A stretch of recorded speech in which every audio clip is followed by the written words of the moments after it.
The creator of Assassin's Creed, a dark 17th century Amsterdam, witchcraft, secret society, and a protagonist who hunts ancient beings hiding in plain sight. I saw the Summer Game Fest reveal and immediately downloaded the demo, and honestly, I wish I hadn't. Let me give this game its flowers before I get into it, because the foundation here is generally interesting. Patrick Desilets created the original Assassin's Creed. He has been fighting to make this game since Ubisoft fired him back in 2013 and tried to keep the rights. He sued them, he won, and now over a decade later he is actually making it through his own studio, which is Panache Digital Games. That story alone made me root for this game before I ever touched it. The premise is compelling too. You play as Noah Brooklyn, a collector, a woman raised by an ancient order called the Zendaris. Honestly, I don't know how to say it, whatever. Those are the Zendaris. Yeah, exactly that one. That's what I mean. So, let's go back to the work. Her job is to hunt down being called the originals. Entities that have walked among people for centuries, wearing human faces and abusing the power they have been given.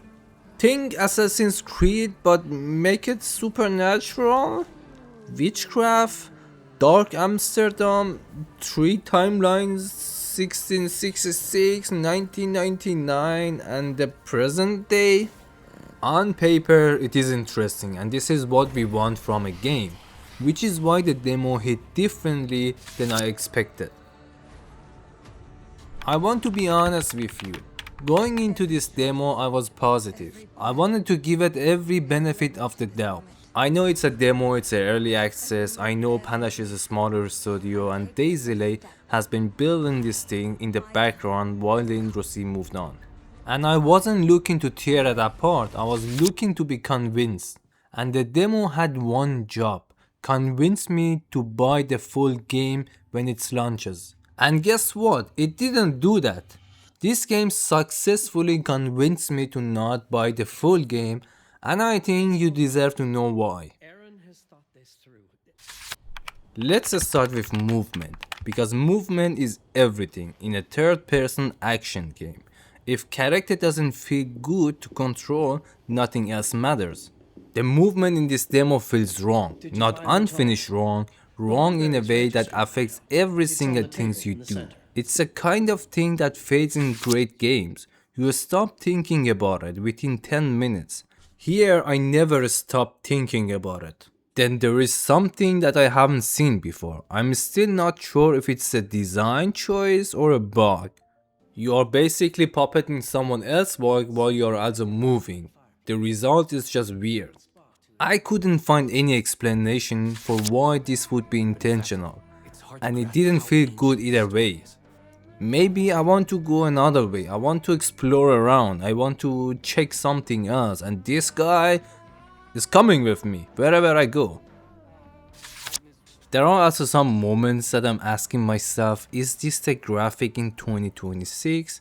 I mean, this game is an indie game, it's not a AAA game, but come on, look at this cat. Hell yeah. To be honest, this cat scared me more than anyone else in this game. There is also a small thing that really got under my skin. Interacting with boxes. You have to get really close to trigger the interaction.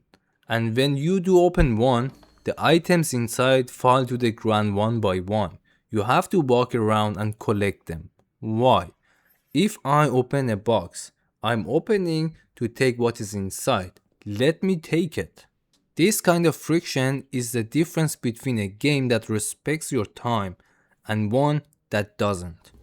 But the biggest problem with this demo isn't any single mechanic, is this. I finish it and still don't know what game I was playing. At different point I was a cat, then I was searching for books, then I was someone else. The demo introduced the world and the characters, but the core gameplay loop? Nope, there was nothing, I'm confused. Which means the thing that's supposed to sell me on the game is absent. What I got was 30 minutes of atmosphere, and confusion, and no moment that made me think, yes, I need more of this.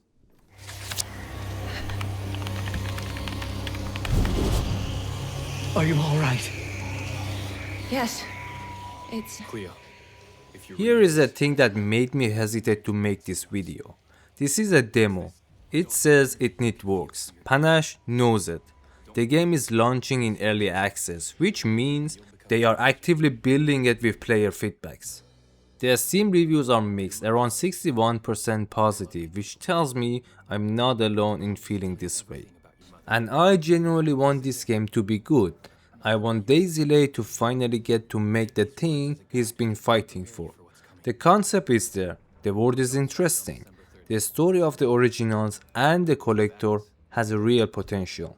There is a version of this game, that's great, but the demo is supposed to make you believe that the version exists, and right now this demo doesn't do that. The demo is free and it's only 30 minutes. If the premise interests you at all, you can form your own opinion and it won't cost you anything. But go in with your expectation calibrated. This isn't a preview of a polished game. It's an early look of something that still has significant ground to cover. If rough movement and unclear direction are the kind of things that pull you out immediately, you might want to wait. If you are curious about the world and you can tolerate the rough edges, there is enough atmosphere in those 30 minutes to make you interested in what this could become. And my final words, I didn't make this video to bury a game.